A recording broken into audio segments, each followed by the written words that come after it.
Assalamualaikum warahmatullahi wabarakatuh.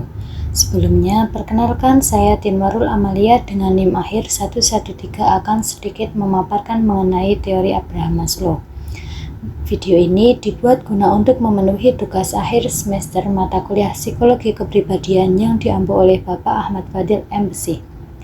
Teori Maslow atau lebih dikenal sebagai teori hierarki kebutuhan adalah konsep psikologi yang diperkenalkan oleh Abraham Maslow pada tahun 1943. Teori ini menjelaskan bahwa kebutuhan manusia terorganisir dalam suatu hierarki yang terdiri dari 5 tingkat, di mana individu harus memenuhi kebutuhan yang lebih rendah sebelum dapat beralih ke kebutuhan yang lebih tinggi. Abraham Maslow adalah tokoh terkemuka dalam psikologi humanistik. Psikologi humanistik adalah teori psikologi kepribadian ketiga yang muncul setelah psikoanalisis dan psikologi perilaku. Abraham Maslow adalah anak tertua dari 7 bersaudara. Ia lahir pada tanggal 1 April 1908 di Brooklyn, New York, dan meninggal pada tanggal 8 Juni 1970 di California, Amerika Serikat. Ia terlahir dari keluarga yang tidak bahagia.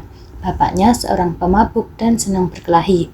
Walaupun demikian, Maslow masih bisa berdamai dan menerima bapaknya apa adanya.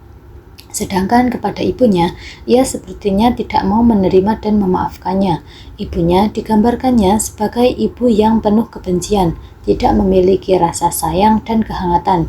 Menariknya, kebenciannya Maslow terhadap ibunya tersebut justru dijadikannya sebagai motivasi untuk belajar dan membangun psikologi humanistik. Maslow mulai belajar psikologi dari pikiran Titchener yang terkenal dengan strukturalismenya. Ia mendapatkan mata kuliah pengantar psikologi dari Titchener di Cornell University. Namun, Maslow tampaknya kurang terkesan dengan strukturalisme. Yang membuatnya terkesan justru behaviorismenya Watson. Perkenalannya dengan behaviorismenya Watson yaitu ketika Maslow belajar psikologi di University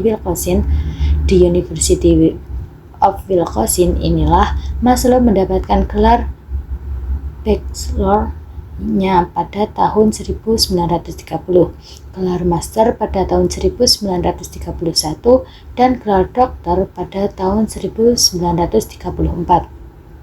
Maslow sempat mengajar di alma maternya tersebut untuk kemudian pindah ke Columbia University dan menjadi asisten Edward Thorndike dalam melakukan penelitian-penelitiannya. Tidak lama di Columbia University, Maslow kemudian pindah ke Brooklyn College sampai tahun 1951. Disinilah Maslow berkenalan dengan pemikiran Mark Wertheimer dan pemikiran para neo-psikoanalisis seperti Erich Fromm, Terence Horney, atau Albert Adler. Pada tahun 30-an, keluarga Maslow kembali ke New York dan ia menjadi profesor psikologi di Brooklyn College. Pada waktu itu, kota New York adalah tempat yang istimewa. Ia menyebutnya sebagai pusat dunia psikologi. Di sanalah ia memiliki pengalaman belajar yang paling mengesankan dalam hidupnya. Pada waktu itu, kota New York sangat luar biasa. Setelah Athena, tidak ada kota lain yang bisa menyamainya. Ia merasa bahwa ia lebih kurang mengetahui setiap cendekiawan di sana. Idenya tentang psikologi humanistik muncul pada saat menjadi kepala Fakultas Psikologi di Brandeis University, Waltham, Massachusetts. Pada tahun 1954, ia menulis buku yang berjudul Motivation and Personality dan Toward a Psychology of Being. 8 tahun kemudian, yaitu pada tahun 1962. Nama-nama karakter yang disebutkan dalam pengantar tulisannya adalah karakter yang paling ia syukurin dan yang paling dekat dengannya. Ia tidak bisa mengatakan salah satu dari mereka lebih penting dari yang lain. Ia telah belajar dari semua orang dan dari siapapun yang memiliki sesuatu untuk mengajarinya. Oleh karena itu, ia tidak bisa disebut sebagai pengikut Goldstein, pengikut Fromm, pengikut Adler, atau pengikut lainnya. Psikologi humanistik Maslow merupakan kritik terhadap psikologi yang terlalu fokus pada pasien-pasien yang mengalami gangguan mental. Bagi Maslow, psikologi harus lebih fokus pada orang-orang yang sehat secara mental dan sudah sampai pada puncaknya prestasi. Upaya tersebut akan mengantarkan pada pemahaman mengenai potensi tertinggi dari manusia. Maslow mengembangkan teori motivasi manusia yang tujuannya adalah untuk menjelaskan segala jenis kebutuhan manusia dan mengurutkannya berdasarkan tingkat prioritas manusia dalam pemenuhannya. Ia membedakan kebutuhan D atau kebutuhan kekurangan yang muncul dari kebutuhan akan makan, tidur, keamanan, dan lain-lainnya. Sementara kebutuhan B atau kebutuhan keberadaan seperti keinginan untuk memenuhi potensi seseorang. Urutan pemenuhan kebutuhan dari hierarki kebutuhan Maslow adalah berdasarkan urutan yang berjalan dari bawah ke atas. Kebutuhan dasar berada di bawah dan kebutuhan meta berada di atas. Dari 5 tingkatan kebutuhan Abraham Maslow, itu yang pertama ada kebutuhan fisiologis. Sebagai seorang anak, Abraham Maslow adalah satu-satunya anak laki-laki Yahudi di sebuah desa non-Yahudi di pinggiran Brooklyn. Ia mengatakan bahwa ia seperti menjadi anak kulit hitam pertama yang berada di sekolah di mana semua murid anak-anak kulit putih. Begitu masa muda, Maslow mulai dewasa. Ia mulai mengagumi karya-karya para filsuf seperti Albert, Henry Bergson, Thomas Jefferson, Abraham Lincoln, Plato, dan Spinoza. Kedua, ada kebutuhan keamanan. Manusia memenuhi kebutuhan keamanan setelah kebutuhan fisiologis terpenuhi. Kebutuhan kedua ini berkaitan erat dengan jaminan keamanan, stabilitas perlindungan, struktur, ketertiban, situasi yang dapat diprediksi, bebas dari ketakutan, kecemasan, dan lainnya. Kebutuhan ini dapat terpenuhi setelah kebutuhan fisiologis dipenuhi. Kebutuhan akan keamanan biasanya dipuaskan pada orang dewasa yang normal dan sehat. Jadi, cara terbaik untuk memahaminya adalah dengan mengamati anak-anak atau orang dewasa dengan gangguan neurotik.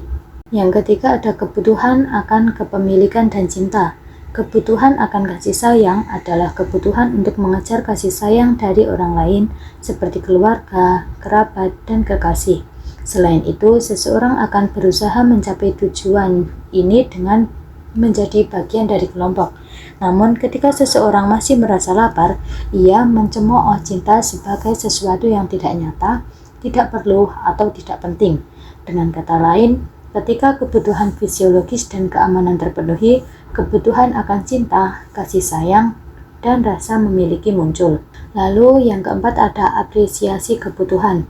Kebutuhan akan penghargaan adalah salah satu hierarki yang merupakan tingkat keempat setelah ketiga kebutuhan sebelumnya terpenuhi. Maslow menemukan bahwa setiap orang memiliki 2 kategori kebutuhan akan penghargaan, yaitu penghargaan diri dan penghormatan dari orang lain. Penghargaan ini mencakup kebutuhan akan kepercayaan diri, kompetensi, penugasan, kecukupan, pencapaian, kemandirian, dan kebebasan. Kemudian, kebutuhan penghargaan dari orang lain mencakup pengakuan, penerimaan, perhatian, posisi, nama baik, dan penghargaan. Lalu yang terakhir ada kebutuhan aktualisasi diri. Kebutuhan ini merupakan kebutuhan yang berada di puncak hierarki kebutuhan. Menurut Maslow, kebutuhan ini biasanya akan terpenuhi setelah kebutuhan akan cinta dan penghormatan terpenuhi. Kebutuhan aktualisasi diri ini adalah di mana seseorang dapat menjadi dirinya sendiri seperti yang diinginkannya tanpa adanya batasan, intervensi, atau apapun yang membuatnya tidak bebas untuk mengekspresikan apa yang dimilikinya. Manusia dapat dengan bebas menunjukkan keberadaan mereka tanpa adanya batasan dan penyempitan pemikiran serta tindakan, sehingga mereka dapat merasakan sepenuhnya sebagai manusia, dan itu adalah tahap puncak dari konsep hierarki kebutuhan. Penjelasan mengenai kebutuhan psikologis untuk tumbuh, berkembang, dan menggunakan kemampuan, yaitu disebut Maslow sebagai aktualisasi diri, adalah salah satu aspek penting dari teori motivasi pada manusia.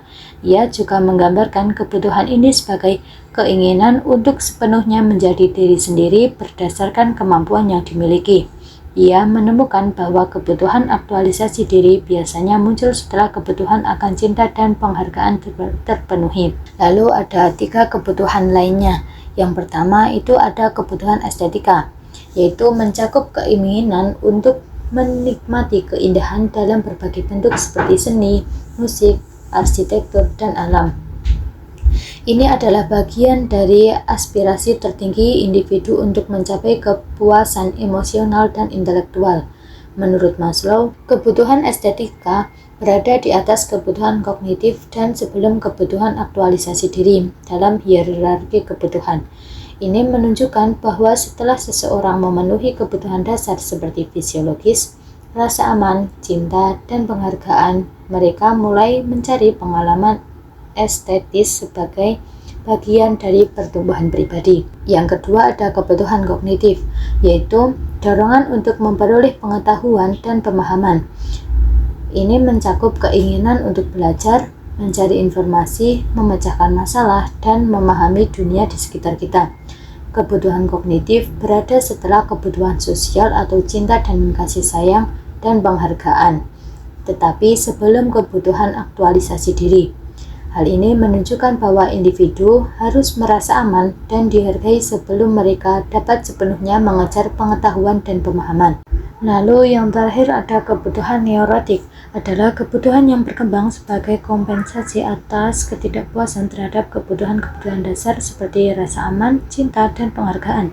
Kebutuhan ini bersifat non-produktif dan seringkali mengarah pada gaya hidup yang tidak sehat serta tidak memiliki nilai positif dalam pencapaian aktualisasi diri. Kebutuhan neurotik biasanya muncul ketika individu mengalami frustasi berkepanjangan akibat kebutuhan-kebutuhan hierarkis yang tidak terpenuhi. Misalnya, jika seseorang terus-menerus merasa tidak aman atau tidak dicintai, mereka mungkin mengembangkan kebutuhan neurotik sebagai respon terhadap ketidakpuasan tersebut. Lalu ada pembagian kebutuhan menjadi 5 dalam teori Abraham Maslow. Yang pertama itu ada pentingnya kebutuhan dasar. Maslow berargumen bahwa kebutuhan fisiologis seperti makanan dan air adalah yang paling mendasar dan harus dipenuhi terlebih dahulu.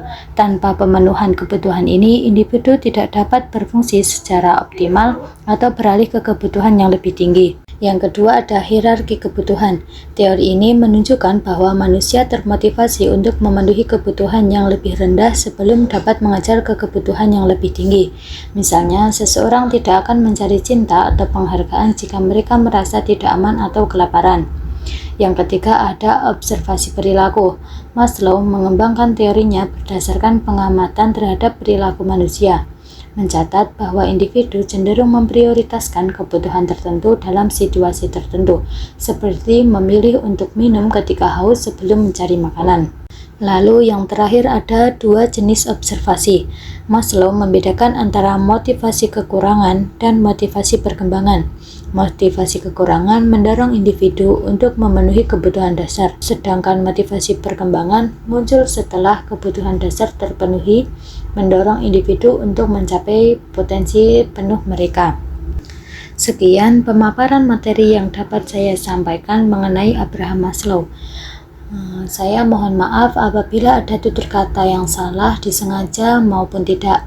Terima kasih. Wassalamualaikum warahmatullahi wabarakatuh.